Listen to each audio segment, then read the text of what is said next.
Hi everyone, today we will talk about how to fix or how to solve Messenger photo quality.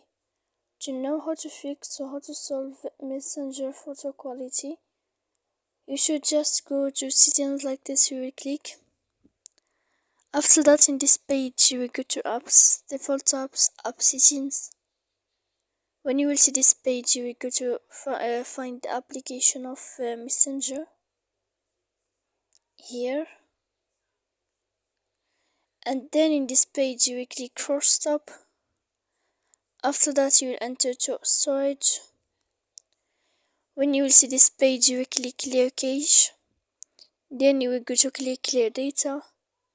And when you will end all this you can turn off your Wi-Fi. So please don't forget to support us by like and subscribe. See you next time in another video.